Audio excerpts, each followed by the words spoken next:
ज्योतिष एक विद्या है जिससे कि हम किसी भी व्यक्ति के बारे में, उसके पास, प्रेजेंट, फ्यूचर के बारे में जान सकते। बहुत गूढ़ विद्या है ये, बहुत कठिन विद्या है, सरल नहीं है। महाराज हैं वो उस दिन कहाँ थे और आज गोचर में उसके किस भाव में बैठे हैं, इसके बेस पे हम सारा जो है ज्योतिष करते हैं। काली बिल्ली ने रास्ता काट लिया तो अभी हमारा काम बिगड़ जाएगा, ये भी क्या शकुन शास्त्र में आता है? बहुत पॉजिटिव भी नहीं मानेंगे, क्योंकि गुरु चंडाल एक्चुअली है क्या? शनि और सूर्य जब एक भाव पे हैं तो वो करीब करीब 30 दिन ऐसी पोजीशन बनी रहेगी। 30 दिन तक जो बच्चे पैदा होंगे उनका एक जैसा व्यवहार नहीं हो सकता, एक जैसा स्वभाव नहीं हो सकता, एक जैसी पर्सनैलिटी नहीं हो सकती। चंद्र को छोड़ के बाकी प्लेनेट बदलेंगे नहीं, तो क्या सबका जो जीवन एक जैसा हो सकता है? हमारे शिव जी हैं वो बहुत ज्यादा एक्सपेंसिव चीजों के साथ लगाव नहीं रखते। 7 मुखी रुद्राक्ष बहुत फायदेमंद होता है क्योंकि वो धनदायक भी होता है और शांतिदायक भी। जो रोज क्वार्ट्स जो है वो प्रेम को बढ़ाता है, जीवन जो भी रिश्ते हैं उसको जो है उनमें प्रेम को बढ़ाता है। कि जेमस्टोन्स क्यों पहनने हैं, किसी ने कहा इसलिए नहीं पहनने।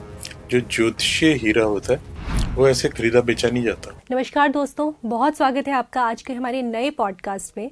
आज का जो ये पॉडकास्ट है ये रहने वाला है कुंडली के गूढ़ रहस्यों के ऊपर। आज के इस पॉडकास्ट में हम बात करेंगे जेमस्टोन्स के बारे में, हम बात करेंगे रेमेडीज़ के बारे में और हम बात करेंगे उन प्रचलित भ्रांतियों के बारे में जो आजकल बहुत ज़्यादा चल रही हैं। पर ये किस हद तक सही है, इन्हें किस तरह से किया जाना चाहिए या इनके पीछे के रीजंस क्या है, ये सारी चीज़ों पर आज हम बात करेंगे। और इस पूरी चर्चा में आज हमारे साथ जुड़ने जा रहे हैं पंकज खन्ना जी। नमस्कार सर, बहुत बहुत स्वागत है आपका। नमस्कार। पंकज जी के बारे में अगर मैं बताऊं तो इन्होंने गुरु शिष्य परंपरा के थ्रू अपनी एजुकेशन ज्योतिष में की है। इसके अलावा जब से शायद ये इंटरव्यू कॉन्सेप्ट शुरू हुआ है स्पेशली ज्योतिष में, तो पंकज जी उसके कुछ चंद पहले मेहमानों में से एक रहे हैं। इसके अलावा उनके जो कंसल्टेशन रहे हैं उन्होंने आम जनता से लेकर सेलिब्रिटीज़ तक, स्पोर्ट्स पर्सन्स को, बिजनेस पर्सन्स को, सभी को किसी ना किसी तरह से हेल्प करी है। और आज हमारी खास रिक्वेस्ट पे पंकज जी हमारे साथ इस पॉडकास्ट में जुड़े हैं ताकि हम आम जनता को जो उन तक नहीं पहुंच पा रहे हैं इस वीडियो माध्यम के ज़रिए उन तक जुड़ सकें। बहुत स्वागत है सर आपका। तो सबसे पहले हम अपना पॉडकास्ट शुरू करें तो इसमें मैं आपसे जानना चाहूँगी कि आखिर ज्योतिष क्या है। सबसे पहली चीज़ जो मुझे जिस पे आपसे क्लैरिटी चाहिए, ज्योतिष है क्या? देखिए, ज्योतिष एक विद्या है जिससे कि हम किसी भी व्यक्ति के बारे में, उसके पास, प्रेजेंट, फ्यूचर के बारे में जान सकते हैं। बहुत गूढ़ विद्या है ये, बहुत कठिन विद्या है, सरल नहीं है। क्योंकि आप 9 ग्रह और 12 राशियों के दम पे किसी व्यक्ति के बारे में बताते हैं या उसके पास्ट के बारे में, प्रेजेंट के बारे में, फ्यूचर के बारे में, तो बहुत ही कठिन कार्य होता है ये। तो इसके बहुत सारे अंग होते हैं। जब हम ज्योतिष करते हैं तो हम लोग सिर्फ जो है वो पत्री को नहीं देख रहे होते, हम और भी बहुत सारी चीज़ों को साइमल्टेनियसली देखते हैं। जैसे एक चीज़ होती है जिसको कि हम शगुन शास्त्र होता है वो देखते हैं। उसके साथ साथ अगर व्यक्ति प्रेजेंट हो तो हम उसके जो है हाव भाव से भी उसके भाग्य को पकड़ते हैं, उसके हाथ की रेखाओं से उसके भाग्य को पकड़ते हैं, उसके मस्तक की रेखाओं से उसके भाग्य को पकड़ते हैं। और एक सामुद्रिक शास्त्र होता है जो कि शरीर के अलग अलग अंगों की बनावट से ये बताता है कि व्यक्ति का भाग्य कैसा होगा, उसका जीवन कैसा होगा। तो इन सभी चीज़ों को हम साइमल्टेनियसली जो है अकाउंट फॉर करते हैं, फिर ही हम किसी नतीजे पे पहुंचते हैं। और इसमें जो है सबसे अहम लेकिन जो होता है वो तो चार्ट होता है, जिसे हम बर्थ चार्ट बोलते हैं, आजकल की भाषा में D1 बोलते हैं, लेकिन हमारी भाषा में वो लग्न चार्ट है। तो उस लग्न से हम देखते हैं कि क्या कहानी है इस व्यक्ति की। अब ये लग्न क्या है ये समझना बहुत महत्वपूर्ण है। इसमें हम क्या लेते हैं, date, time, place of birth, ताकि हम उस पर्टिकुलर जगह जहाँ पे वो व्यक्ति पैदा हुआ, मान लो व्यक्ति गोरखपुर में पैदा हुआ, तो जब व्यक्ति पैदा हुआ तो उस समय गोरखपुर में कौन कौन से जो ग्रह हैं वो कितने कितने डिग्री पे थे वहां के हिसाब से सूर्य कितनी डिग्री पे था, चंद्र कितनी डिग्री पे था, सब जैसे हिंदुस्तान ही है तो उसमें सब जगह पे अलग अलग होंगे ना, तो वो कितनी कितनी डिग्री पे थे, ये चीज हम इसका आंकलन करते हैं, उसकी चार्टिंग करते हैं, उसके हिसाब से फिर हम उसका पूरा भाग्य देखते हैं। क्या होता है कि जैसे हमारे ऊपर बहुत सारे, जैसे आपने सुना होगा कि जब फुल मून होता है तो ज्वार भाटा आता है, तो जो चंद्र की किरणें हैं वो जो पानी है उसके ऊपर इतना उसका गुरुत्वाकर्षण शक्ति आ रही है कि वो पूरा उसको उठा लेती हैं। इसी तरह हर ग्रह जो है वो हमारे ऑरा के ऊपर, हमारे मस्तिष्क के ऊपर हर समय इफेक्ट डाल रहे हैं। तो हम जहाँ से चार्टिंग शुरू करते हैं वो करते हैं कि at the time of birth क्या पोजीशन थी, फिर हमारा होता है कि हम आज की परिस्थिति देखते हैं, जिसको अगर आपने सुना हो तो ट्रांजिट बोलते हैं या गोचर बोलते हैं। तो जो गोचर है वो बताता है कि आज की पोजीशन क्या है, जो लेट्स से शनि महाराज हैं वो उस दिन कहाँ थे और आज गोचर में उसके किस भाव में बैठे हैं, इसके बेस पे हम सारा जो है ज्योतिष करते हैं। तो ये जो है सारा ग्रहों का प्रभाव होता है और इसकी सारी कैलकुलेशन जो है वो at the time of birth शुरू हो जाती है। इसकी कुछ लिमिटेशंस भी हैं, लेकिन यही प्रोसेस है जिससे कि हम व्यक्ति के पूरे व्यक्तित्व को समझ सकते हैं, उसके पास्ट प्रेजेंट फ्यूचर को समझ सकते हैं हम। तो इसी को ज्योतिष बोला जाता है। इसके कई अंग हैं, जैसे मैंने बताया, एक तो है जिसमें कि हस्तरेखा शास्त्र आता है, फिर इसमें जो है शगुन शास्त्र भी आता है। तो ये सभी चीजें इसके छोटे छोटे छोटे पार्ट हैं। जैसे आपने कई टूल्स होंगे हर व्यक्ति के पास कुछ करने के लिए, तो बाकी सब टूल्स हैं, बेसिक चीज ये है। तो इससे हम व्यक्ति के पूरे व्यक्तित्व को समझ सकते हैं।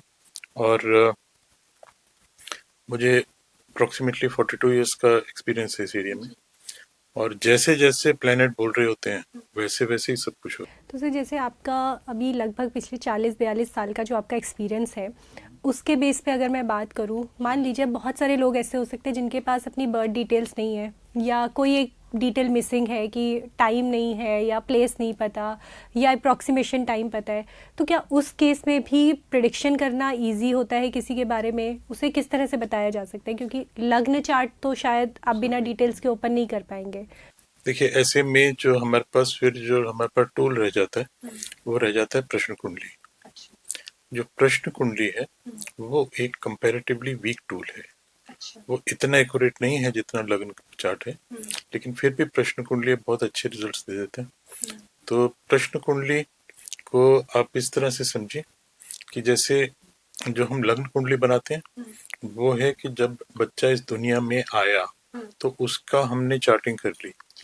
प्रश्न कुंडली है जब वो प्रश्न इस पृथ्वी पे आया हमने उसकी चार्टिंग कर ली और उसका date time place of birth लेके उसका चार्ट बना लिया, उसके हिसाब से प्रिडिक्शंस की। ये भी एक एक्यूरेट सिस्टम है। अभी क्या ये उतना एक्यूरेट नहीं है जितना कि लग्न चार्ट है, पर ये बहुत एक्यूरेट सिस्टम है। पंकज जी, लेकिन जैसे प्रश्न कुंडली हम बना रहे हैं वो तो प्रश्न के हिसाब से होगा, उसमें जो ग्रहों की दशाएं हैं वो आज जो है ज़रूरी तो है नहीं कि वो 2 दिन बाद भी सेम रहे, तो क्या उस केस में प्रिडिक्शंस में फ़र्क आता है? देखिए, जैसे कोई व्यक्ति आता है ऐसे पूछता है जी मेरा तो date time place of birth नहीं है, मैं क्या करूं? ये जो क्या करूं है ये प्रश्न है उस समय उसका। तो ये एक तरह से उसका लग्न चार्ट बन जाता है।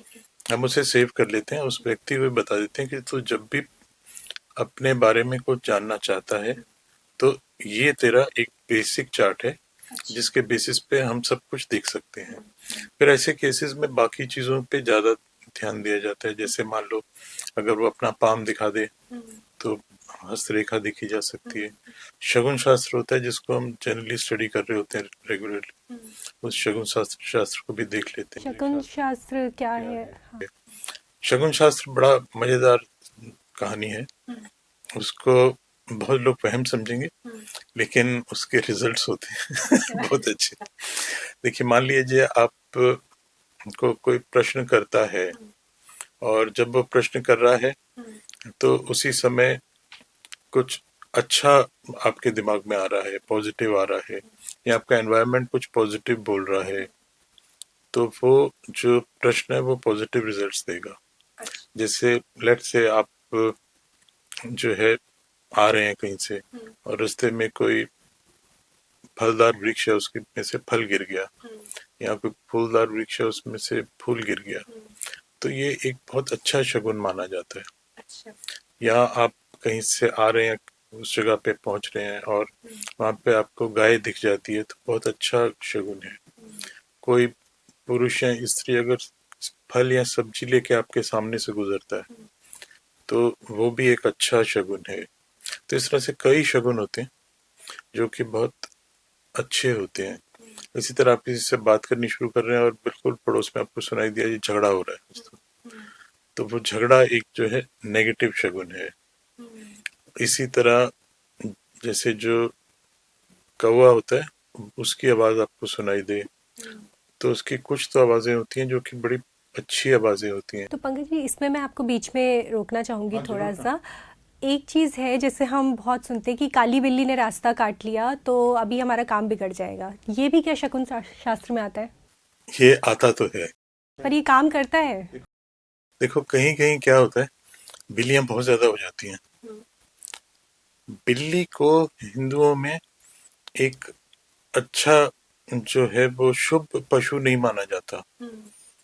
कुत्ते को फिर भी माना जाता है, बिल्ली को बिल्कुल नहीं माना जाता। तो बिल्ली के साथ कोई इंटरेक्शन शुभ नहीं माना जाता। लेकिन आज के समाज में क्या हो गया, लोगों ने घर में बिल्लियां बहुत सारी पालनी बिल्लियां शुरू पाल कर दी है। ली। तो क्योंकि बिल्लियां पालनी शुरू कर दी हैं तो वो आपके आसपास के एनवायरनमेंट में इधर उधर घूमती हुई भी दिखेंगी, क्या कर सकते हैं आप। तो लेकिन फिर भी उसको बहुत मतलब नेगेटिव तो नहीं कह सकते क्योंकि जो रख रहा है उसके तो सारा दिन ही घर में बिल्लियां घूम रही हैं, पर फिर भी बहुत पॉजिटिव भी नहीं मानेंगे। तो मतलब मैं ये कह सकती हूँ कि अगर आप रास्ता चल रहे हैं और बिल्ली क्रॉस करके जा रही है तो फिर थोड़ी देर रुकना सही है। वैसे अच्छा, तो शकुन शास्त्र ये कहता है कि उसमें रुक जाना चाहिए। 108 बार शिव जी का ध्यान कर लें, ओम नमः शिवाय का 108 बार जाप कर लें, और अगर आपको हनुमान चालीसा का ज्ञान हो तो एक बार हनुमान चालीसा का पाठ कर लें, उसके बाद ही उसको क्रॉस करें। अच्छा। क्योंकि इस चीज को एक्चुअली भी होते हुए देखा मैंने, बी वेरी फ्रैंक। और जो है बिल्ली तो शगुन शास्त्र में एक अच्छा पशु नहीं माना जाता। बिल्ली को देखना चाहे काली हो, पीली हो, नीली हो, एक जो है शुभ चीज नहीं होता। ट्रेडिशनली नहीं होता, लेकिन आजकल तो लोग घर में बहुत बिल्लियां पाल रहे हैं। चेंज है माइंडसेट में। तो मतलब पालतू बिल्ली है तो उसका तो कुछ नहीं हो सकता, लेकिन अगर रास्ते में है तो इस चीज़ का ध्यान रखना चाहिए। इस चीज का ध्यान रखना जरूरी है मेरे हिसाब से, बाकी सबकी अपनी अपनी धारणा हो सकती है। तो पंकज जी, आगे हम अपने इस डिस्कशन पे बढ़ते हैं। जो अभी हमने कुंडली की बात करी, हमने लग्न की बात करी, तो लग्न जो है वो पर्सनालिटी को आपकी दिखा रहा है ना?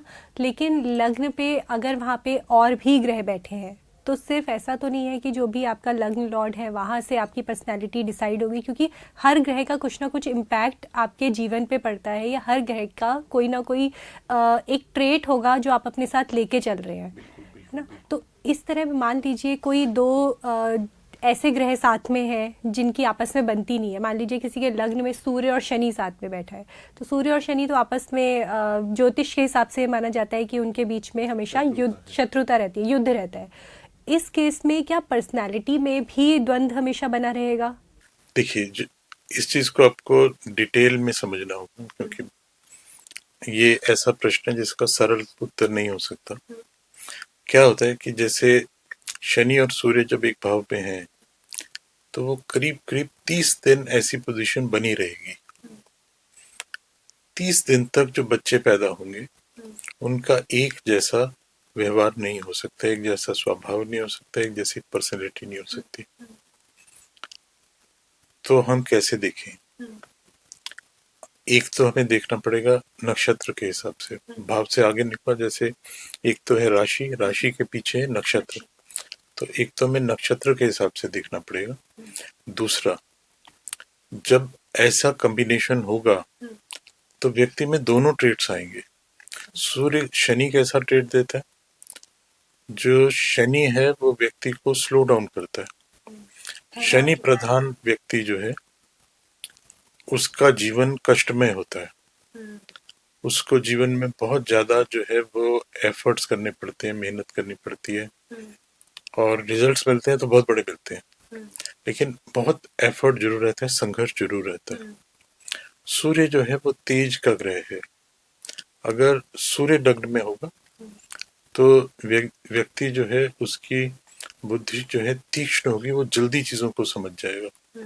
वह किसी भी जिस भी कॉन्सेप्ट को स्टडी करेगा जल्दी पकड़ लेगा उसे, जल्दी उसकी जो है बारीकियों को समझ जाएगा और फिर उसके हिसाब से वो एक्ट करेगा। उसका जो एक्शन है वो फिर बाकी ग्रह जो है डिफाइन करेंगे, लेकिन बेसिकली इस तरह से होगा। और अगर हम टोटलिटी में देखें तो सूर्य और जो शनि है ये आपस में कोई ऐसे एनिमी नहीं है। ऐसा नहीं है कि ये दोनों है तो हमेशा इनका द्वंद्व ही रहेगा। ये एक दूसरे के लिए बहुत सपोर्टिव प्लैनेट्स भी हैं, पर डिपेंड करता है कि बाकी प्लैनेट्स क्या बात करते हैं। जब हम ज्योतिष को देखते हैं, ज्योतिष में जब हम ग्रहों को देखते हैं, किसी भी भाव को देखते हैं, जैसे आपके हिसाब से हम लग्न को देख रहे हैं, तो जिस तरह से हम देखते हैं हमारा जो सिस्टम होता है वो होता है भाव, भावेश, भाव कारक। मतलब भाव क्या है, भाव को जब हम देखेंगे तो ये देखेंगे कि वहां पे अगर कोई राशि है, लेट्स से वहां पे जो है वो कर्क राशि है, तो व्यक्ति के ऊपर कर्क राशि का प्रभाव होगा, कर्क के ट्रेड्स का उसके ऊपर प्रभाव होगा। फिर हमें ये भी देखना होगा कि चंद्र कहाँ जा रहा है, क्योंकि उसका स्वामी जो है वो तो चंद्र है। तो भाव, भावेश, भाव कारक, तो भाव जो है वो तो हमारा कर्क है। ये भी देखना होगा कि उसका स्वामी कहाँ जा रहा है, उसका कारक कहाँ जा रहा है।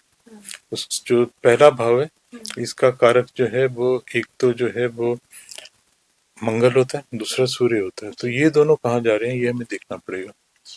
और दूसरा इसके बाद फिर वहां जैसे हमने बोला भाव, तो भाव में हम ये देखेंगे कि जो है वो राशि कौन सी है, उसका स्वभाव आएगा उसमें। फिर उसमें जो जो प्लैनेट्स बैठे हैं वो सब ऐड ऑन करते जाएंगे उसकी पर्सनैलिटी में।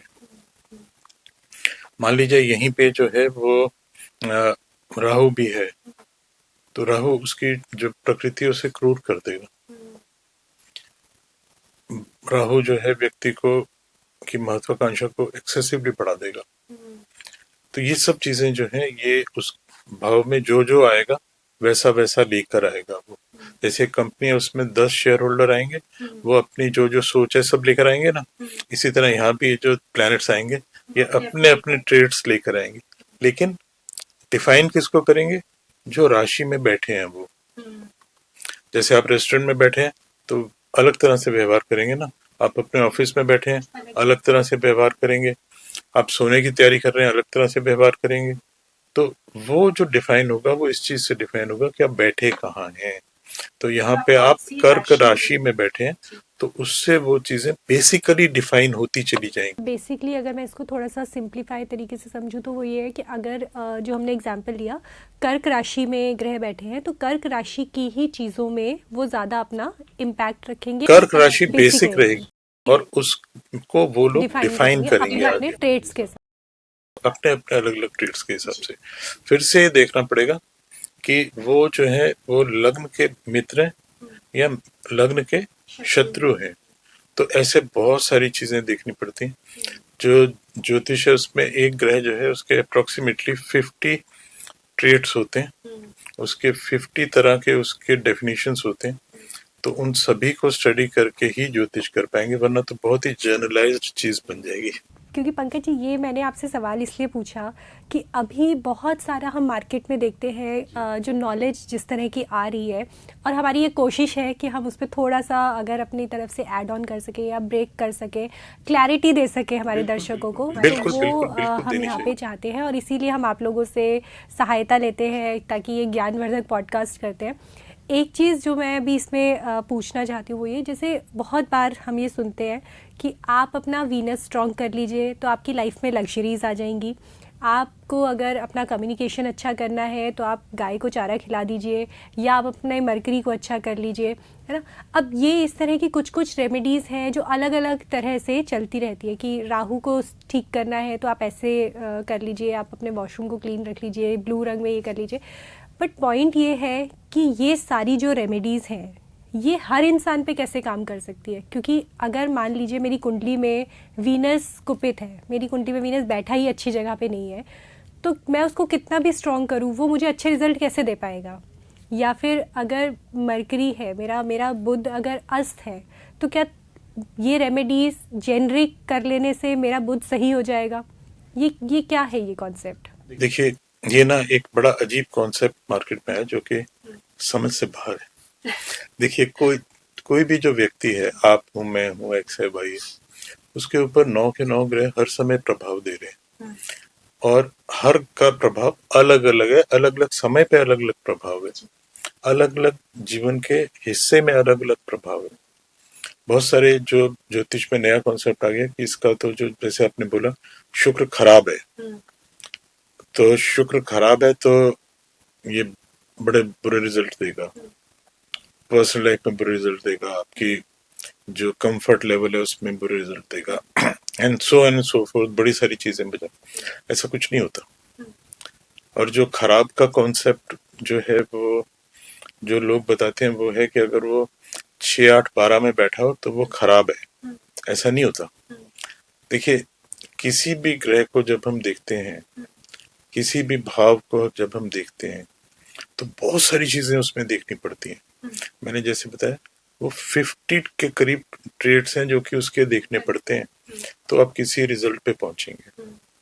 लेट्स से एक एग्जांपल लेते हैं, आपके उसको ही आगे बढ़ाते हुए शुक्र की बात करें।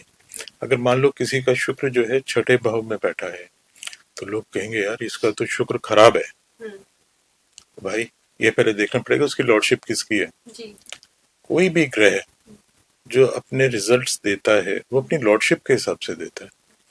सेकेंडली, जैसे मान लीजिए, उस सिक्स्थ हाउस में कौन सा नहीं नहीं नहीं नहीं, शुक्र किसका स्वामी है, किस भाव का स्वामी है।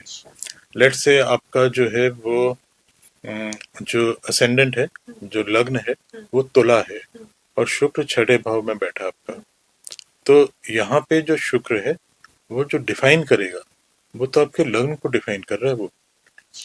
वो देखिए, जैसे आप कहीं भी बैठे हो, आप तो अपनी उन्नति के लिए काम करेंगे ना। तो आप लेट से एक पर्टिकुलर रेस्टोरेंट में बैठे हैं, तो उस रेस्टोरेंट की उन्नति के लिए थोड़ी आप खाना मंगवाएंगे कि मैं वो मंगवाऊं जो इसका बिकता नहीं है ताकि इसकी उन्नति हो। ऐसा तो नहीं करेंगे ना। आप तो अपने टेस्ट के हिसाब से, अपनी उन्नति के हिसाब से, कि आपकी भूख भी मिटे और स्वाद भी लगे खाना, वो चीज ढूंढेंगे ना। इसी तरह जो ग्रह हैं उनका भी व्यवहार ऐसा ही है।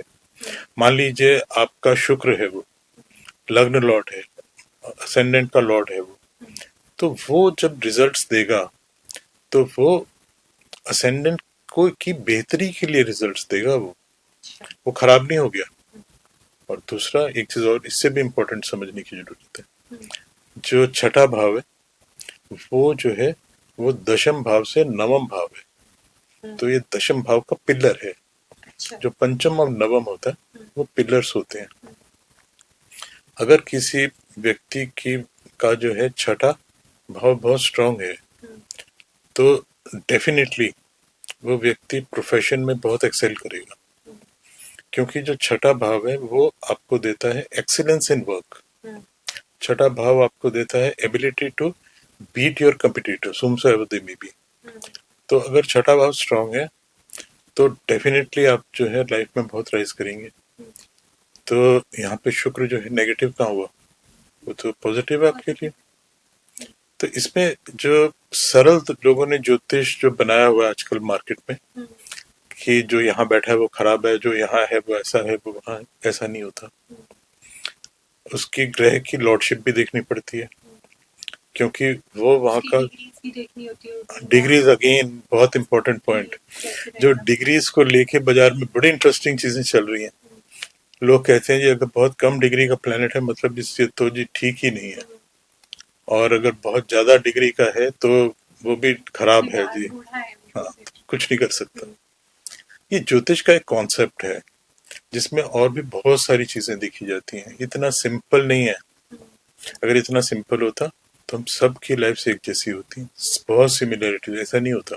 हर व्यक्ति की लाइफ अपने आप में एक जो है यूनिक कहानी है। अब जैसे ये बात मैं कईयों को समझाता हूँ, समझ कम को आती है कि जैसे जो चंद्र है जब उच्च के होते हैं तो वो वृषभ राशि में जो है वो करीब 3 से 8 डिग्री के बीच में होते हैं।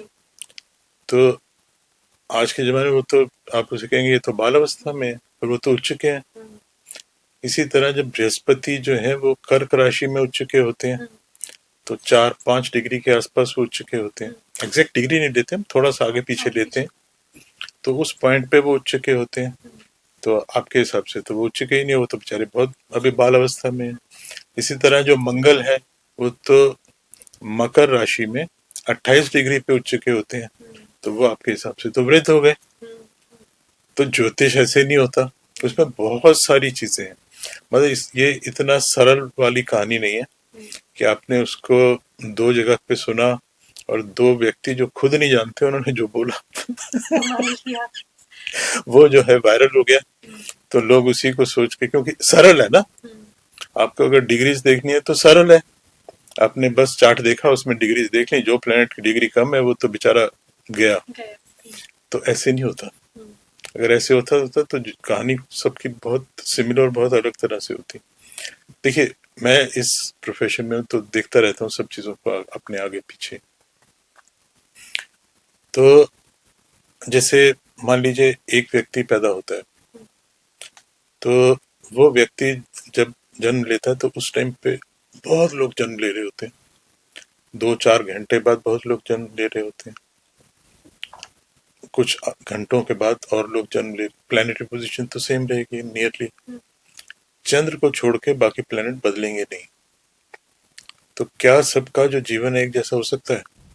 लाइफ के अलग अलग जो फॉर्म्स हैं। एक सवाल, सॉरी मैं आपको बीच में हाँ रोक रही हूँ, बोलो ना, बोलो। क्योंकि इस पे एक सवाल बहुत बार मैं बहुत लोगों से ये चीज़ पूछती हूँ कि जैसे क्या होता है कि अभी आपने मेंशन किया कि कई बार लोग एक ही टाइम पर पैदा हुए हैं, उनका डेट सेम है, टाइम सेम है, प्लेस भी ऑलमोस्ट सेम है, ठीक है, ग्रह नक्षत्र की स्थितियाँ भी लगभग सेम ही रहेंगी। ऐसा कैसे हो जाता है कि एक इंसान तो बन जाता है अंबानी या अमिताभ या मोदी जी, लेकिन दूसरा इंसान एक मीडियोकर लाइफ जी रहा है, मतलब उसकी लाइफ में वही स्ट्रगल है, वही हार्डशिप है। ये किस तरह की दशाएं होती हैं, या ये क्या ये कॉन्सेप्ट क्या होता है? कॉन्सेप्ट है? हाँ देखिए, बहुत आपने जो है जायज प्रश्न पूछा है। और क्या होता है, जैसे एक व्यक्ति जन्म लेता है, तो जैसे मैंने बताया, जस्ट सिंपल जो ज्योतिष सिंपल कॉन्सेप्ट नहीं है। जब एक व्यक्ति जन्म लेता है तो ऑटोमेटिकली जो उसका एनवायरनमेंट है वो बहुत प्रभाव डालेगा। जैसे एक व्यक्ति ने जन्म लिया, एक राजमहल में जन्म लिया। अब जो जिस व्यक्ति ने राजमहल में जन्म लिया उसको तो एक एनवायरनमेंट ही डिफरेंट मिलेगा ना, उसको तो शत्रु ही अलग लेवल के मिलेंगे, मित्र भी अलग लेवल के मिलेंगे, उसके जो सपोर्टर्स हैं वो भी अलग होंगे, उसके पेरेंट्स होंगे उसके सपोर्टर्स, जो कि राजा है ना, रानी है ना, तो उनके सब जो कुनबा है वो उसी स्तर का है। तो वहां से उसको एक अलग जंप मिलेगी। एक दूसरा व्यक्ति सेम टाइम पे पैदा हुआ, वो लेट से एक जो है वो ऐसी जगह पे पैदा हुआ जहाँ पे कि इतने रिसोर्सेज ही नहीं है, उसके पेरेंट्स इतने सक्षम ही नहीं है। तो अगर दोनों राइज करेंगे तो दोनों की राइज की प्रोपोर्शन तो सेम रहेगी या सिमिलर रहेगी, लेकिन वो बिल्कुल एक जैसे नहीं हो सकते।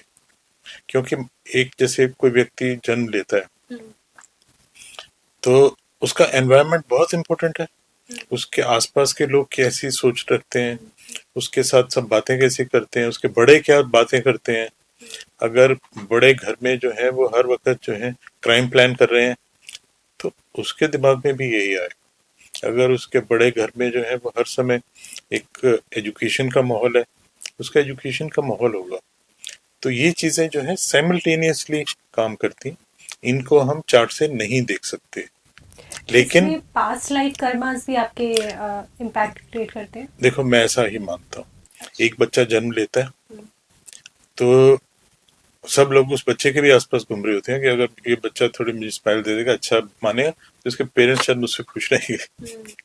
ठीक है, दूसरा बच्चा जन्म लेता है, उसके पेरेंट्स से उसको कूड़े में फेंकाते हैं। तो उस बच्चे का तो कोई कर्म नहीं है ना, इस जन्म में उसने कुछ नहीं किया, तो ये उसके पास्ट कर्म है जो प्रभाव दे रहे हैं।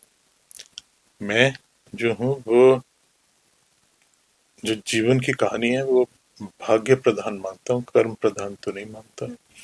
जो हमारा भाग्य बना, उसने बनाया होता है, वैसे ही हम कर्म करते रहते हैं। और वो क्योंकि कहाँ से कंट्रोल करता है, वो हमें यहाँ से कंट्रोल करता है। तो हमारी मानसिकता वैसी बनाता है, हमारे जो ट्रेट्स हैं वो वैसे देता है, हमारी सब जो सोच है वो वैसी देता है। हमसे गलती भी करवाता है, हमसे ठीक भी करवाता है। जब अच्छा टाइम होता है तो एनवायरनमेंट सपोर्टिव हो जाता है, जब बुरा टाइम होता है तो वही जो परम मित्र है वही परम शत्रु हो जाता है। तो ये सब चीजें जो हैं ये भाग्य अधीन होती हैं, मनुष्य के अधीन नहीं होती। पंकज जी, इन इस डिस्कशन को अब हम थोड़ा सा आगे लेके जाते हैं। अभी जैसे हम कॉन्सेप्ट्स की बात कर रहे थे, तो एक चीज़ है जो बहुत ज़्यादा आजकल मानी जाती है कि दो ग्रहों की जब दो ग्रह साथ में बैठते हैं तो उनके वजह से जो इम्पैक्ट क्रिएट होते हैं, स्पेशली जो इसमें सबसे ज़्यादा जिस चीज़ पे बात की जाती है वो है गुरु चंडाल दोष, कि जब गुरु और राहु साथ में बैठा है तो आपकी ज़िंदगी में उथल पुथल ही मचेगी, आपकी ज़िंदगी में तबाही ही मचेगी। एक जनरल कॉन्सेप्ट ये है। लेकिन आप क्योंकि इस प्रोफेशन में इतने टाइम से हैं, आपने इसको इतना इस प्रोफेशन को इतना ज्ञान दिया है और सब चीज़ें दी हैं, तो मैं आपसे जानना चाहती हूँ कि गुरु चंडाल एक्चुअली है क्या, और क्या वाकई जैसा कहा जाता है कि ये आपकी ज़िंदगी को तहस नहस कर देता है या आपकी लाइफ में हार्डशिप ज़्यादा क्रिएट करता है, क्या ये सच में होता है? देखिए, फिर से मान लीजिए सूर्य और राहु इकट्ठे एक आप राशि में देखते हैं, तो ये कॉम्बिनेशन अप्रोक्सीमेटली अगेन 1 महीना रहने वाला है। जब तक सूर्य उस राशि में है तब तक ये कॉम्बिनेशन रहेगा। तो इसके सिमिलर रिजल्ट्स नहीं, एक रिजल्ट नहीं हो सकते कि 1 महीने तक जो बच्चे पैदा हुए उनके साथ सबके साथ बेचारे बहुत ही परेशान है। ये हमें देखना पड़ेगा किस भाव में ये कॉम्बिनेशन बन रहा है, वहां पे राहु क्या ट्रेट्स देता है, सूर्य जो बैठा है वो किसका स्वामी होके बैठा है, उसके बाद सूर्य जो वहां बैठा है वो किस पोजीशन में बैठा है, राहु के कितने का पास है वो, तो मतलब उसकी डिग्री तो बदलती रहेंगी ना। तो ये सब चीजें हाँ, ये सब चीजें देखनी पड़ेंगी। पर इसमें कोई दो राय नहीं कि जो सूर्य और राहु का कॉम्बिनेशन है ये दो तरफ काम करता है। एक, ये व्यक्ति को बहुत ज्यादा स्ट्रांग बना देता है। दूसरा, ये व्यक्ति को परिस्थितियां ऐसी बनाता है उसके आसपास कि उसे प्रॉब्लम्स तो रहती हैं। राहु जो है वो क्रूर ग्रह है। जैसे आपका एक मित्र है, वो है गुंडा लेकिन आपका मित्र है, तो भी वो अगर आपके लिए 10 तरह से सपोर्टिव है तो भी वो एक बार ना कुछ तो अपना जो स्वभाव है वो दिखाएगा, क्योंकि वो उसका कुदरती स्वभाव है, उसे बदल नहीं सकता। वो इसके लिए नहीं बदल सकता है, आपके लिए कहाँ से बदलेगा। तो सूर्य के साथ या किसी के साथ भी जब राहु बैठता है तो वो अपने स्वभाव को नहीं छोड़ता, क्रूर है वो। पर क्रूर होने के साथ साथ बहुत सक्षम ग्रह है वो, बहुत केपेबल प्लेनेट है वो। एक्चुअली प्लेनेट नहीं है ये, तो मैथमेटिकल हमारी जो है कैलकुलेशन का पार्ट है। लेकिन ये जो पॉइंट जहां भी आता है ये बहुत स्ट्रॉन्ग इफेक्ट्स देता है। तो जैसे आप अगर इसको देखें कि ये लग्न में है अभी, तो व्यक्ति की बहुत स्ट्रॉन्ग पर्सनैलिटी बनाएगा, लेकिन नेगेटिव ट्रेड्स भी देगा, डेफिनेटली देगा, इसमें कोई दो राय नहीं है। तो ये इसकी जो है शांति बहुत इंपॉर्टेंट होती है, और ये मेंटल प्रॉब्लम देता है। लेकिन एक चीज और आपको समझनी पड़ेगी, राहु की बहुत ज्यादा बदनामी चारों तरफ मैं सुनता रहता हूँ, लेकिन जो भी बहुत ज्यादा लाइफ में एक्सेल करते हैं लोग, जैसे जो भी आप बड़े पॉलिटिशियंस की चार्ट्स देखेंगे, जो भी बहुत कामयाब लोगों के आप चार्ट्स देखेंगे, उन सभी केसेस में आपको राहु का बहुत बड़ा योगदान दिखेगा, क्योंकि उसी में इतना दम होता है कि वो उठा के व्यक्ति को जमीन से आसमान पे बिठा देता है। खास तौर से वो व्यक्ति जो कि ऐसे परिवार में नहीं जन्मे, जो कि राजसी परिवार है, या आज के जमाने में देखें तो पॉलिटिकल फैमिली है, और वो जमीन से सूर्य की तरह चढ़ते ऊपर पहुंच जाते हैं, वहाँ राहु का बहुत बड़ा राहु योग्य की होता कोई है। स्पेसिफिक प्लेसमेंट होती है? राहु राहु की बहुत सारी, पॉलिटिशियन अगर किसी को इसके बनना जो है तो। कॉम्बिनेशंस होते हैं, हम्म। तो वो कॉम्बिनेशंस में जिन चीजों को हम देखते हैं, वो बाकी प्लैनेट्स के साथ इसका जो आपस में संबंध बन रहा है उसको देखते हैं। अच्छा। और सूर्य के साथ क्या संबंध बना रहा है, ये बृहस्पति जी के साथ क्या संबंध बना रहा है, शनि के साथ क्या संबंध बना रहा है, इस तरह से उसको जो है स्टडी किया जाता है। क्योंकि अगर ये सभी के लिए सपोर्टिव है, देखो कोई एक प्लेनेट कभी व्यक्ति को कुछ नहीं दे सकता। जैसे आजकल बहुत लोग बोलते हैं जी इसका तो शुक्र खराब है या इसका तो चंद्र खराब है। तो अगर ऐसा एक्चुअली खराब हो तो व्यक्ति की पर्सनैलिटी बहुत ही ज्यादा अजीब हो जाएगी, बहुत ही उसमें कमियां आ जाएंगी पूरे उसमें। तो ऐसा कुछ होता नहीं है। तो वो देखना पड़ता है हमें हमेशा कि बाकी प्लैनेट्स के साथ इसका क्या संबंध है। जैसे आप देखते हैं कि कोई व्यक्ति राजा है, लेट्स से आज जो है वो प्राइम मिनिस्टर है, चीफ मिनिस्टर है, तो ऐसा तो नहीं होता वो जस्ट अकेला सब कुछ है, उसके साथ एक टीम होती है। उस टीम के दम पे वो होता है सब कुछ। टीम स्ट्रांग है, टीम सपोर्टिव है, तो वो है, वरना वो भी नहीं है। तो जैसे पुराने जमाने में राजा होते थे, वो भी अपना एक पूरा मनसबदार और सब सिस्टम बना के उनके दम पे वो होते थे ना। अकेला तो कोई कुछ नहीं कर सकता। कहते हैं ना, अकेला चना फाड़ नहीं फूट सकता, इसी तरह अकेला चना कुछ नहीं कर सकता, ग्रह भी कुछ नहीं कर सकता। तो हमें टोटलिटी में प्लैनेट्स को, उनके आपस के संबंधों को देखना पड़ता है। वो सरल कार्य नहीं है। तो वो जो ज्योतिष आजकल बाजार में चलता है उससे अलग है वो।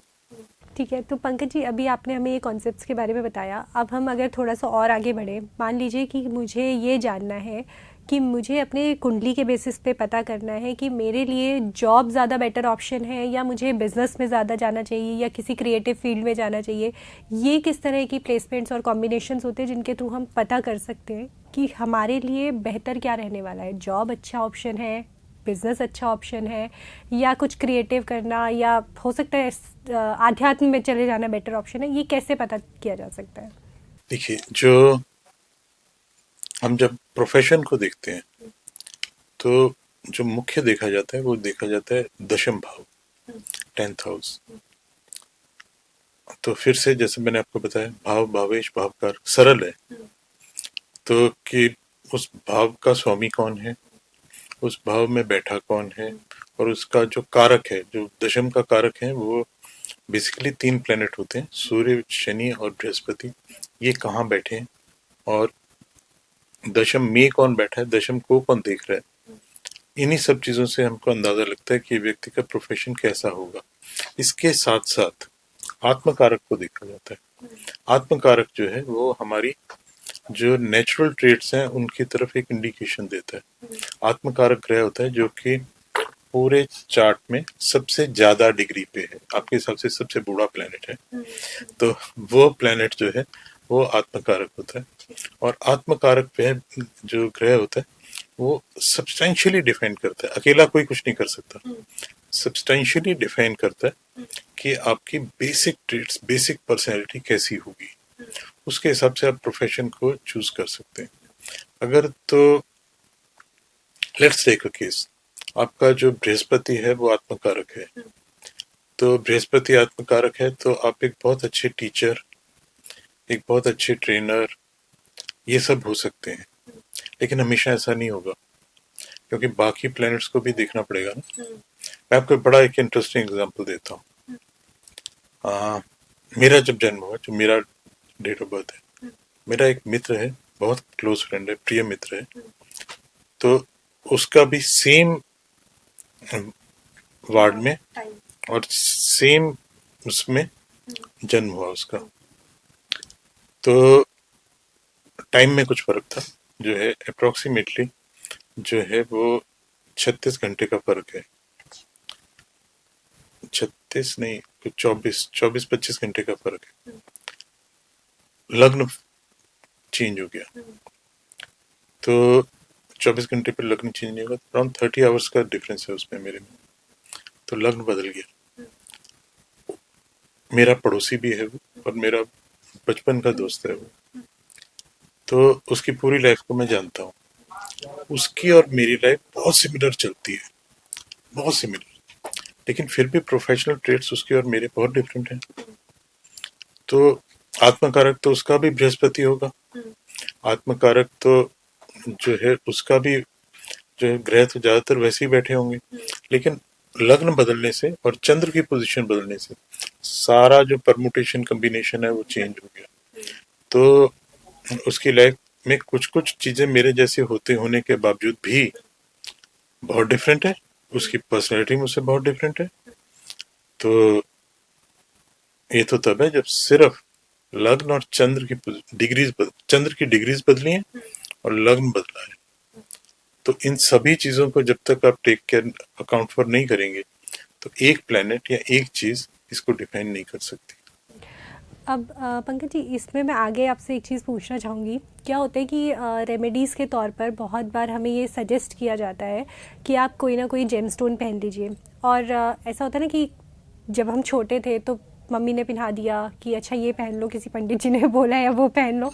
तो बेसिकली अब मैं ये जानना चाहती हूँ कि जो हम जेमस्टोन्स पहनते हैं, एक तो ये कि जेमस्टोन्स क्या सिर्फ तब पहने जा सकते हैं जब आपका कोई ग्रह कमज़ोर है, आपको उसको स्ट्रेंथ देनी है, या आपका कोई ग्रह मजबूत है और आप उसकी पावर्स को अपनी लाइफ में इनकैश करना चाहते हैं। जेमस्टोन को पहनने का पहली चीज़ तो ये कि पहनने का सही टाइम क्या है, या सही ऑप्शन क्या होना चाहिए, कमज़ोर ग्रह को मजबूती देने के लिए या मजबूत ग्रह की पावर्स लेने के लिए? देखिए, जो जेमस्टोन्स का पहनना है ये बहुत एक जो है इम्पोर्टेंट और बहुत सोचा समझा डिसीजन होना चाहिए। सबसे पहले प्रश्न जो है उसका उत्तर समझना पड़ेगा कि जेमस्टोन्स क्यों पहनने हैं। किसी ने कहा इसलिए नहीं पहनने, क्यों पहनने हैं। देखो, जो पूरा जीवन है ये भाग्य पे चलता है, और वो भाग्य नाम की जो चीज है वो दिखती नहीं है, वो समझ नहीं आती, क्वांटिफाई नहीं हो पाती, पर वो हर समय हमारे साथ काम कर रही है। वो जो भाग्य है वो सबका अलग अलग है, पर वो भाग्य को हम एक ज्योतिषी कैसे देखता है। एक ज्योतिषी देखता है उसको, आपका जो लग्न चार्ट होता है उसमें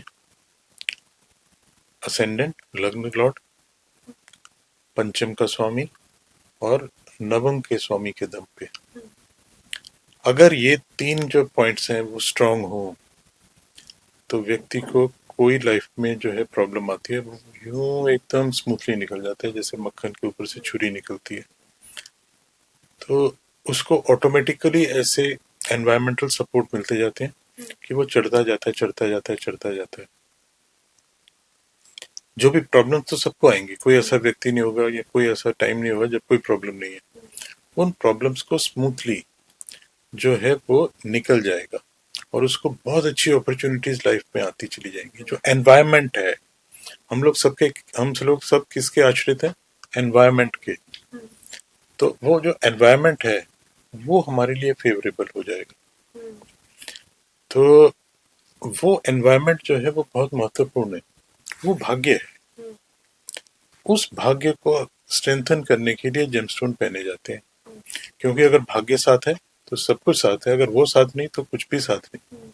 ज्योतिष में कहा जाता है भाग्यम फलति सर्वत्रम, न विद्या न बलम च। मतलब जो फलता है अल्टीमेटली वो भाग्य फलता है, ना विद्या फलती है ना बल फलता है। तो उस अनजान चीज भाग्य को प्रबल करने के लिए रत्न पहने जाते हैं, रुद्राक्ष पहने जाते हैं, पूजाएं की जाती हैं, दान किए जाते हैं, ये सभी चीजें की जाती हैं। लेकिन बेसिक पर्पस ज्योतिषी क्या बताएगा आपको? जैसे एक वैद्य बताएगा कि आप अपने शरीर को, कॉन्स्टिट्यूशन को इतना स्ट्रांग कैसे कर लो कि रोग ही ना आए। वैद्य का तो ये काम है ना, आपको निरोग करना। तो वो ऐसे आपको उपाय बताएगा कि ये खा लो, ऐसे कर लो, ऐसे कर लो, ये ना खाओ, कि आपका जो पूरा कॉन्स्टिट्यूशन है उसमें रोग ही ना आए। इसी तरह जो ज्योतिषी है उसका जो बेसिक काम है वो ये सब नहीं है कि आपको ये बताइए, ये बताइए, ये बताइए। उसका काम है कि आपको ये बताए कि आपका भाग्य इतना प्रबल हो जाए कि आप जो है चीजों को इजीली लाइफ में जो है वो सेल ऑफ कर सकें, में निकल सकें, उसमें आगे बढ़ सकें। कभी भी ऐसा नहीं होगा जीवन में किसी के भी एक आम व्यक्ति की तो बात छोड़ो, जिनको हम बहुत बड़ा महान, उनके लाइफ में एन नंबर ऑफ प्रॉब्लम्स आती होंगी। उनकी जो प्रॉब्लम्स है वो ऐसी होती होंगी जो हम सोचें तो हम तो 8 दिन में आत्महत्या करने की सोच लें, तो उनको भी वो सेल ऑफ कर रहे होते हैं, उनमें से भी वो निकल रहे होते हैं। तो वो है भाग्य। उस भाग्य को स्ट्रेंथन करने के लिए जब हम जेमस्टोन्स रिकमेंड करते हैं, it's by the manual, very clear. लग्न lord, 5th lord, 9th lord. लग्न के स्वामी, पंचम भाव के स्वामी और नवम भाव के स्वामी, इनके रत्न पहने जाते हैं बेसिकली। फिर उसके बाद अगर प्रोफेशन में बहुत प्रॉब्लम्स हो तो जो 10th हाउस का लॉर्ड है उसका रत्न पहना जाता है। अगर जो है वो मैरिज की प्रॉब्लम्स हैं तो 7th हाउस का जो लॉर्ड है उसका रत्न पहना जाता है, उसे स्ट्रेंथन करने के लिए। जब हम रत्न पहनते हैं उससे क्या होता क्या है कि जो ग्रह है उसकी रश्मियां हमारे हम ज्यादा एब्जॉर्ब करनी शुरू कर देते हैं। जब हम कहते हैं कोई ग्रह नीच का है, मतलब उसकी रश्मियां उस वक्त कम आ रही थी, या कोई ग्रह कमजोर है, तो इसका मतलब है उसकी रश्मियां हमारे ऊपर, जब हमारा जन्म हुआ तो हमारे ऊपर कम आ रही थी। जैसे अगर किसी की बॉडी में कैल्शियम की कमी होती है तो डॉक्टर कहते हैं इसे आर्टिफिशियली कैल्शियम दो तो इसकी बॉडी में कैल्शियम की कमी ठीक हो जाएगी। इसकी B12 कम है तो इसको आर्टिफिशियली और इसको फूड में B12 कंज्यूम करेगा तो B12 ठीक हो जाएगी, इसकी नर्व्स ठीक हो जाएंगी। तो इसी तरह से अगर आप जेमस्टोन जब पहनते हैं आप, तो वो जो पर्टिकुलर रश्मियां हैं वो आपकी बॉडी में ज्यादा एब्जॉर्ब होनी शुरू हो जाती हैं उस पर्टिकुलर प्लेनेट की। उससे उसके जो स्ट्रांग हो जाता है वो, जब वो स्ट्रांग होगा तो वो पॉजिटिव रिजल्ट्स देगा आपको। कोई भी प्लेनेट जब स्ट्रांग होगा, कोई भी जब प्लेनेट स्ट्रांग होगा वो आपको पॉजिटिव रिजल्ट्स देगा। जिसको हम नेगेटिव ग्रह बोलते हैं वो कमजोर होता है, उसे स्ट्रेंथन करने की जरूरत होती है। लेकिन बेसिक लाइफ जो है हमारी वो लग्न, पंचम और नवम पे ही चलती है। इसी तरह जैसे आपने अभी बोला कि जो वाक शक्ति को इम्प्रूव करना चाहते हैं उनको बुध का रत्न पहनना चाहिए, या उनको गाय को चारा देना चाहिए, ये सब चीजें करनी, बुध के अलग अलग उपाय वो करने चाहिए। इसमें से जो सबसे महत्वपूर्ण जो इसका तरीका है, जो प्रॉपर तरीका है, वो है बुद्ध के लिए एक उसका बीज मंत्र है, ओम ब्राम ब्रीम ब्रूम सब बुद्धाय नमः। आजकल सब जगह इंटरनेट पे मिल जाएगा। इसका जाप करना चाहिए ग्रीन ओनेक्स की माला के ऊपर। और जब भी कोई भी मंत्र आप करें वो हमेशा मन में नहीं करना उसको, इसका जाप इस तरह करना है कि कम से कम आपको खुद को सुनाई दे। ये सब शब्द मंत्र हैं, इनका कोई अर्थ नहीं होता। तो ये जब आप करते हैं, बोलते हैं, तो एक वाइब्रेशंस क्रिएट होती हैं जो आपके पूरे ऑरा को कवर कर लेती हैं। तो उससे जो है वो पर्टिकुलर जो रश्मियां उस प्लेनेट की हैं वो ज्यादा आपके बॉडी में, ऑरा में एब्जॉर्ब होनी शुरू हो जाती है। जब वो एब्जॉर्ब होंगी तो आपको पॉजिटिव रिजल्ट्स देंगी। इसलिए जैसा मंत्र जाप का भी कोई नियम होता है? जैसे अभी आपने बताया कि ग्रीन ओनिक्स की माला पे जाप किया जा सकता है और थोड़ा सा आपको सुनाई दे, वैसे इसके अलावा भी कोई इनके नियम होते हैं? इसको जो है प्रेफरेबली बिफोर 12 नून करना चाहिए। अच्छा। पर ना से कुछ भी अच्छा है। अगर आप नहीं कर पा रहे तो आप शाम को भी कर लें तो भी ठीक है, आप रात को भी कर लें तो भी ठीक है। लेकिन बेस्ट रिजल्ट जो ये देगा वो सुबह के टाइम देगा, 7 बजे 6 बजे इस टाइम पे। इसको जैसे उठ के व्यक्ति नहाता धोता तैयार होता है उस टाइम इसका जाप करना चाहिए, बेस्ट रिजल्ट्स देगा ये। तो पंकज जी, एक चीज़ और बताइए, जैसे आपने मरकरी का बताया, अगर हमें कम्युनिकेशन ठीक करना है, सिमिलरली जैसे अगर मैं बात करूं कि वीनस के लिए डायमंड को रिप्रेजेंट किया जाता है कि डायमंड जो है वो कहीं ना कहीं आपके वीनस को दिखाता है, लेकिन यूजुअली फीमेल्स या इंडिया में 90% फीमेल्स ऐसा होते हैं जो डायमंड पहनती हैं या एज ए ज्वेलरी पहनती है, नॉट लाइक नेसेसरीली आपने उसको स्टोन की तरह पहना है, बट ज्वेलरी की तरह आप उसे कैरी कर लेते हैं। अब ऐसे केस में क्या वो वीनस को ही दिखा रहा है या it's like only for luxury, कि अब ये सिर्फ लग्जरी दिखा रहा है, ये आपके वीनस को कुछ इम्पैक्ट नहीं कर रहा है? देखिए, ये जो हीरा सब लोग पहनते हैं ये ज्वेलरी वाला हीरा है, ये जो है एस्ट्रोलॉजिकल डायमंड नहीं है। ये तो छोटे छोटे हीरे हैं जो कि आपकी बॉडी को टच नहीं कर रहे ना ये। और ये तो क्या होता है, जैसे आपने एक जगह से लिया, उसको कहता है जी जब बहुत मुझे वापस दे देना, मैं इतने पैसे काट के आपको नया दे दूंगा या पैसे दे दूंगा, वो सब बदलते रहते हैं ये। तो इनका कोई ज्योतिषीय प्रभाव नहीं होता। जो ज्योतिषीय हीरा होता है वो ऐसे खरीदा बेचा नहीं जाता। और दूसरा, वो कम से कम इतना बड़ा होना चाहिए कि आपकी बॉडी को टच करे। वो कोई भी रत्न जब तक आपके चमड़ी को नहीं छूता तब तक उसका आपके ऊपर कोई प्रभाव नहीं है, हो ही नहीं सकता। हम्म। तो ये कैसे हम पता कर सकते हैं कि जो भी रत्न हम खरीद रहे हैं वो रत्न सही है, वो हमें फ़ायदा दे रहा है या नहीं दे रहा है, या हमें कितनी रत्ती का पहनना चाहिए, किस मेटल में पहनना चाहिए, ये सब चीज़ें कैसे डिसाइड की जा सकती देखिए, आपको कितनी रत्ती का पहनना है ये तो जिससे आप कंसल्ट करेंगे वो आपको बताएंगे। आप जब भी डायमंड लें या कोई भी रत्न लें तो गवर्नमेंट ऑफ इंडिया की जो मिनिस्ट्री ऑफ कॉमर्स है वो स्पॉन्सर करती है एक gem and jewellery export promotion council को। तो वो जो काउंसिल है वो अलग अलग जगह पे इंडिया में उसने अपनी लेबोरेटरीज खोली हुई हैं।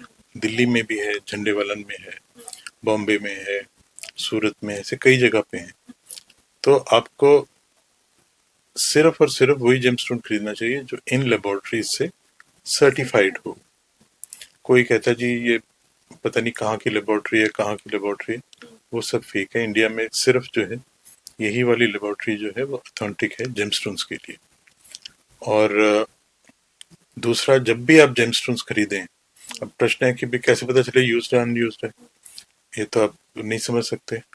तो आप ऐसी जगह से खरीदें जो कि वापस ना लेते हो।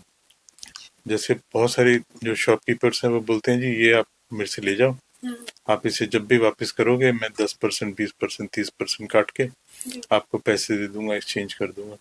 तो वो उस रत्न को जो है किसी और को बेचेगा। हो सकता है आपको भी किसी का यूज तो नहीं दे रहा हो, तो उसका पहनने का कोई खास फायदा नहीं होने वाला। ऑन द कॉन्ट्रेरी, जो पहले वाले व्यक्ति के नेगेटिव पार्ट्स हैं वो आप में आ जाएंगे। तो आपको इन सब चीजों का बहुत ध्यान करते हुए ही जेमस्टोन को खरीदना है। जेमस्टोन, रुद्राक्ष अगर कोई वापस ले रहा है तो फिर आप उससे मत खरीदिए। है। इनकी ओरिजिनलिटी भी किसी तरह से पता की जा सकती है, अपार्ट फ्रॉम जो आपने गवर्नमेंट की रेगुलेटरी बॉडी बताई है? एक लेमैन है उसके लिए, लेट्स से एक नीलम वो देखता है, उसके लिए शीशा, नीलम ओरिजिनल और प्लास्टिक का पीस या कोई और बनाया हुआ पत्थर, उसके लिए सब सेम है। क्योंकि वो उस चीज का एक्सपर्ट नहीं है ना, उसे नहीं पता इसे कैसे देखना है। तो वो तो एक लेबोरेटरी ही प्रॉपर इसका जो है वो आकलन करके आपको बता सकती है। जैसे आपका खून आप निकालते हैं, आप देख के तो उसे नहीं बता पाएंगे इसमें कितना आरबीसी है क्या। वो तो जो लेबोरेटरी है वही चेक करेगी। इसी तरह जो ट्रेन्ड जेमोलॉजिस्ट है वही आपको सर्टिफाई करके देगा, तो आपको पता चलेगा। हमारे पास ऐसे टूल्स होते हैं, एक तो एक्सपीरियंस होता है, दूसरे ऐसे टूल्स होते हैं, हम तो ये सब चीजें देख लेते हैं, लेकिन एक लेमैन नहीं देख पाएगा। तो उसके लिए ऐसा प्रयास करना ही बेकार है। वो उसको प्रॉपर लेबोरेटरी से जो मिनिस्ट्री ऑफ कॉमर्स की स्पॉन्सर्ड हो सर्टिफाई करा के लिए। रुद्राक्ष को भी ऐसे सर्टिफाई किया जा सकता है? देखिए, अभी आज की तारीख में जो है रुद्राक्ष कहीं ऐसा सर्टिफाई होता हो ऐसा कोई लेबोरेटरी है नहीं। क्योंकि रुद्राक्ष सर्टिफाई होता है तो उसको जो बॉटनिस्ट है वो करेगा सर्टिफाई। बॉटनिस्ट जब इसे सर्टिफाई करेगा तो वो उस पीस को तोड़ देगा तो कहानी खत्म। तो वो तो अंदर के बीज और उसके स्ट्रक्चर देखेगा ना। तो इसका एक जो तरीका होता है वो होता है इसका एक्सरे। तो इसका एक्सरे निकालने से ये पता चल जाता है अंदर कितने बीज के दाने की जगह है इसकी, उसके हिसाब से ही इसके मुखी होती है, क्योंकि मुखी पे प्राइस होती है ना। तो इसका एक्सरे एक तरीका है जिससे कि एक अंदाजा लग जाता है कि ये ठीक चीज है। दूसरा, आप जहाँ से ले रहे हैं वहाँ की फेथ है, इसकी बहुत प्रॉपर कोई लेबोरेटरी हो जो सर्टिफाई करती हो ऐसा नहीं है। हाँ, जो ऐसे चंदन माला और आपकी तुलसी माला ये सब मालाएं हैं, ये अगेन मिनिस्ट्री ऑफ कॉमर्स की एक संस्था है जो सर्टिफाई करती है, पर अभी रुद्राक्ष को नहीं करती। रुद्राक्ष कोई भी पहन सकता है?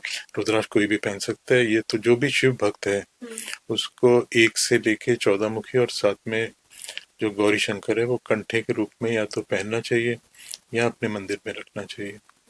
रुद्राक्ष को पहनने के लिए भी कोई स्पेसिफिक धातु होता है कि आपको उस पर पहनना चाहिए, या आप नॉर्मल धागे में भी उसको कैरी कर सकते हैं? रुद्राक्ष है इसको हम अरण्यक मानते हैं, मतलब जो हमारे शिव जी हैं वो बहुत ज़्यादा एक्सपेंसिव चीज़ों के साथ लगाव नहीं रखते।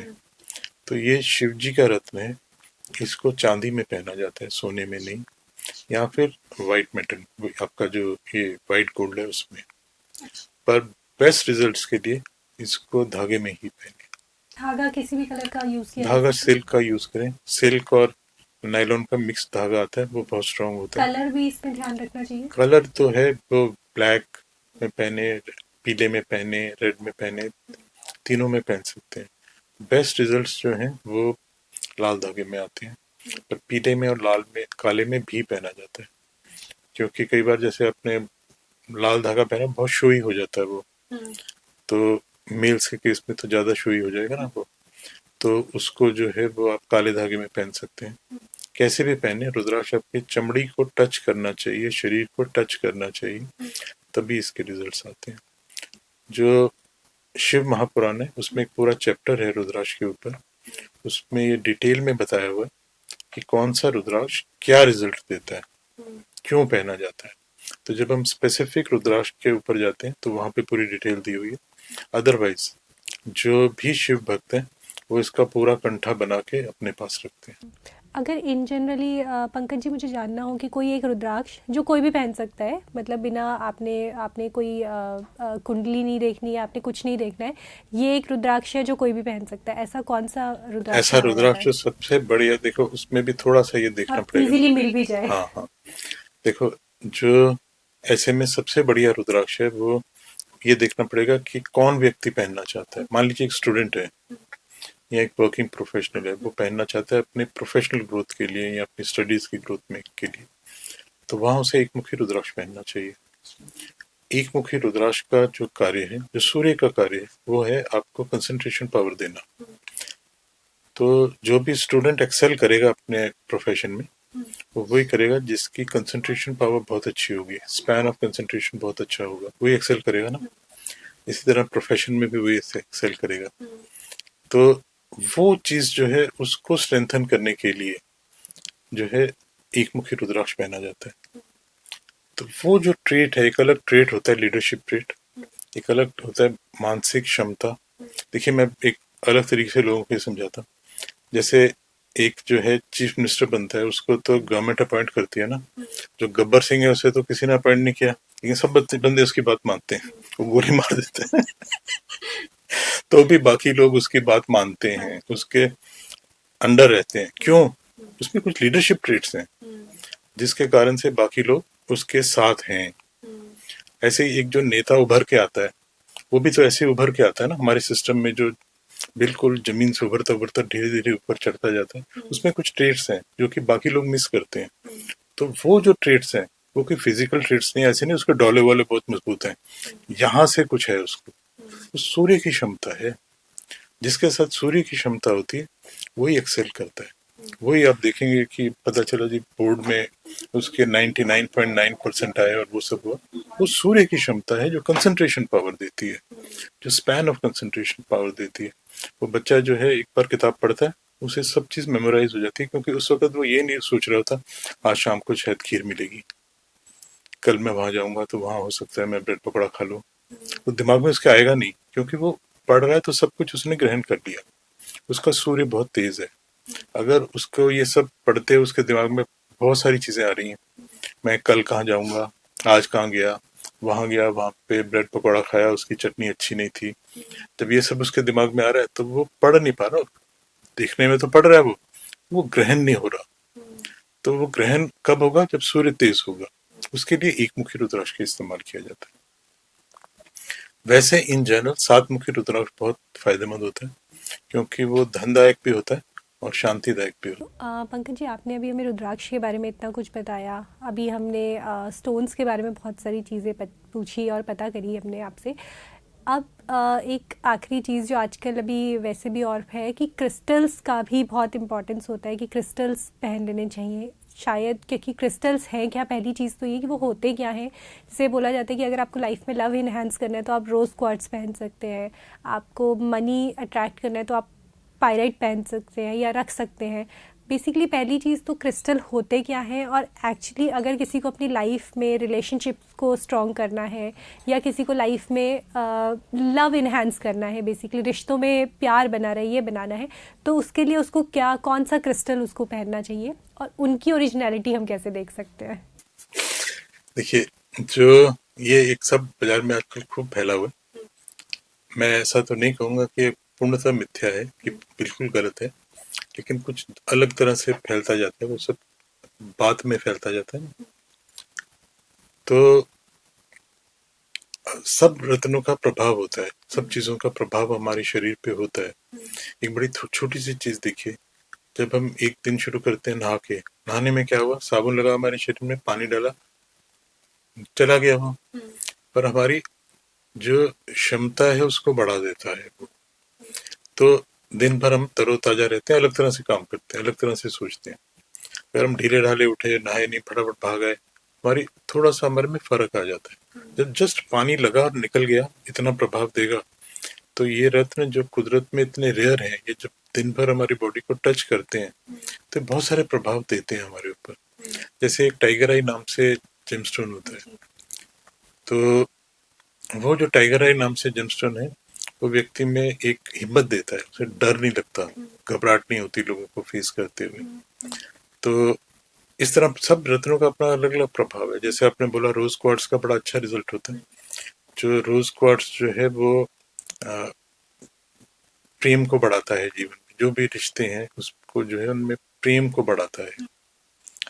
तो जो वैसे लड़कियों को ना रोज क्वार्ट्स का रंग भी बहुत अच्छा लगता है, मेरी बेटी को भी बहुत अच्छा लगता है। हाँ, शायद वो उसका कलर जिस तरह का निकल के आता है। तो वो जो रोज क्वार्ट्स है वो एक बड़ा सुंदर पत्थर है, और जब हम तरह तरह से हीलिंग करते हैं, तो मान लीजिए किसी को अपनी तरफ अट्रैक्ट करना हो, तो हम उसके ऊपर जो है पिंक लाइट फेंकते हैं। पिंक लाइट का कलर वही होता है जो रोज क्वार्ट्स का कलर है। तो जब हम पिंक लाइट फेंकते हैं, तो वो व्यक्ति जो है ऑटोमेटिकली उसका हमारी तरफ रुझान बनना शुरू हो जाता है, वो हमें एक अच्छा व्यक्ति मानना शुरू, उसके अटैचमेंट बननी शुरू हो जाती है, उनसे अट्रैक्शन बननी शुरू हो जाती है। तो रोज क्वार्ट्स के बिल्कुल ऐसे रिजल्ट्स होते हैं। तो ब्रेसलेट पहनने के ऐसे रिजल्ट्स मिलेंगे आपको।